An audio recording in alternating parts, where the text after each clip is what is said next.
Like every nation, the first manned spaceflight program always has to be test pilots.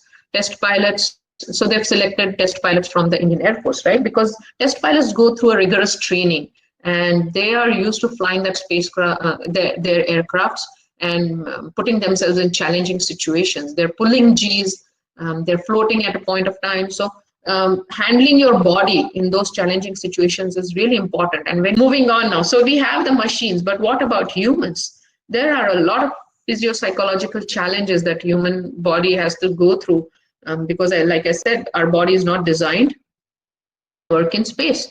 So what about those? What are we going to do about those? What are the challenges? Let's look at those. There are a lot of factors. First, the biggest factor that can kill us humans in the extreme environment of space, you would think is zero gravity, you would think is vacuum. No, it's radiation. Radiation is a big challenge right now. How are we going to protect our astronauts from the radiation in space? Here on Earth, we take our atmosphere for granted, but it protects us from not only the solar, but the cosmic and intergalactic radiation.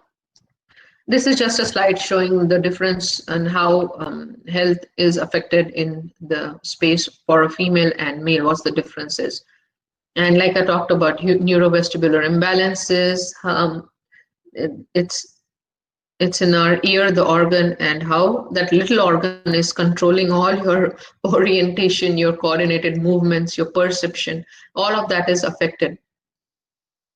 Skeletal system weakening, all right now the countermeasures are these, but they're not enough. We cannot keep our astronauts from losing their bone and muscle. Can a 5 feet tall person fit in a spacesuit? Good question. So spacesuits, we just have a large and medium version of the spacesuits. And I don't know if you guys have followed the first all-female crew spacewalk that happened a couple of months ago. Christina Koch and Jessica Meir, both of them. Thank you for having me, and thank you for your patience. Hope you guys enjoyed it.